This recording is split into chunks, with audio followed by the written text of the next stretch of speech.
everyone, I'm Dominique and I'm here with Sarah and her kitty Bodhi, and today we're going to be talking with Sarah about van life and having a quick little tour of her van.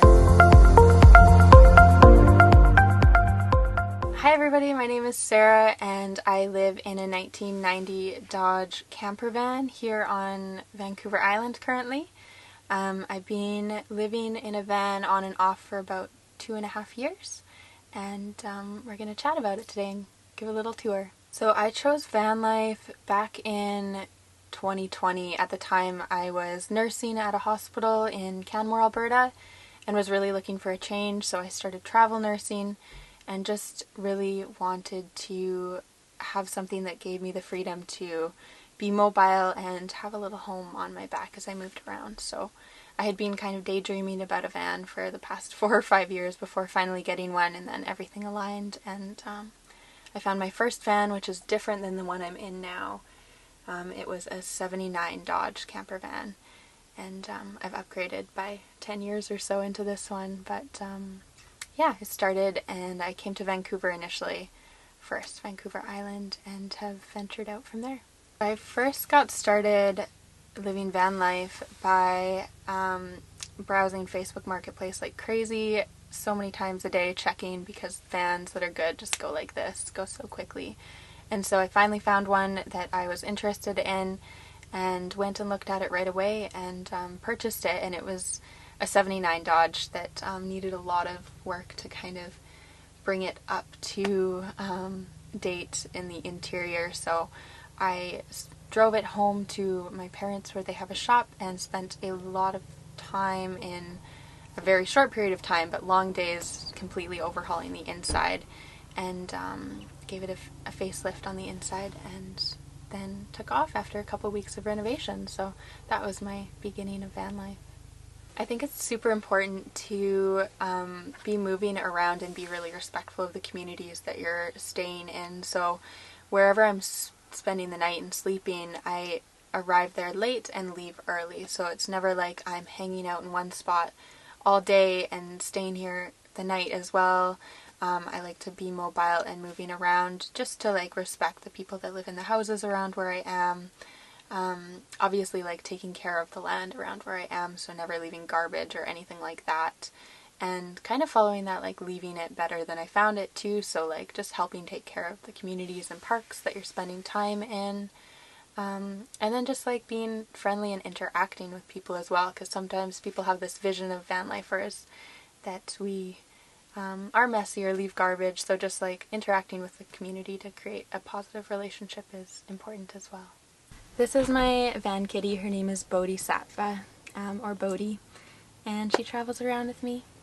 She was born, and I've had her since she was born, so she's been living in the van for her whole life pretty much. I have earned money while traveling a few different ways. So what I've typically done is I'll be stationary in an area for a little while.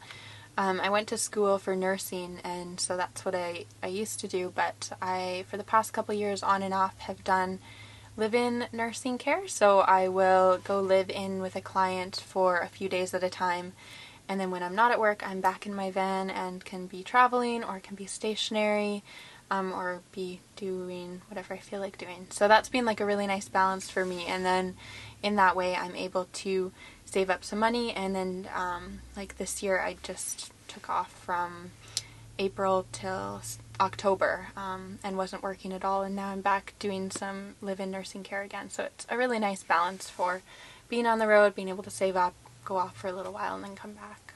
My favorite part about being a nomad and this lifestyle is that it has really opened up a lot of opportunities that I might not have been exposed to if I was in a house in my previous situation. So I initially moved into my van and did a yoga teacher training, and that just opened up a whole new world of things for me. And my van has allowed me to kind of take my home on the road with me throughout all the in-betweenness of places and courses that I've been doing in the past several years, and to always have a home to come back to. So for the past 6 months I was just living on an ashram in the Kootenays in British Columbia, and when it came time to leave, I still had a home to come back and do a little bit of work and have that mobility And so it's just served as a really beautiful way to be nomadic, but then also have a home with me wherever I am, and to take me to all these different locations. And yeah, for that I'm really grateful. My favorite place that I've been in my van is Vancouver Island. I've spent the most amount of time here, and I've wintered here. This will be going on my 3rd winter on the island, and yeah, it's just beautiful in so many ways. It definitely gets a lot of rain in the winter, but being by the ocean, being by the old growth forests, there's incredible mountains here in Strathcona Park that I've just begun exploring this year. My cat is doing acrobatics behind the camera, which is funny. But yeah, I love Vancouver Island. About this van build, I would change quite a few things, although I do love it. But with these older vans, there's always kind of something happening, and so something I've come across in this van is a leaky roof. And so I've completely taken out quite a few of the windows and resealed them, and the roof vents, and somehow there's still water coming in, and so it's like this mystery of always trying to track that down.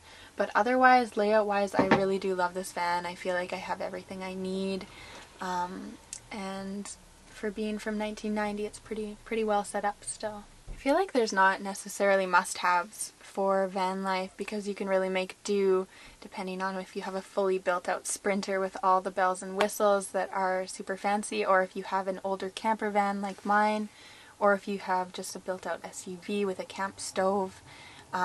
It really depends on what you're looking for, but must-haves, I feel like if you're flexible and willing to be creative, you can really make this do with any kind of income or your current circumstances. I think for both those interested in van life and otherwise, one piece of advice I would give is just to continually come back to your heart space and move forward from that place, and know that you don't need to have everything figured out all at once, but if you just keep coming back into your center and moving forward, things will unfold exactly how they need to for you, and your journey will be unique and your own, and beautiful in its own way. So I'm on Instagram, find_your_wild_, find your wild, and that's probably the easiest place to connect with me. So would love to see some of you guys around there.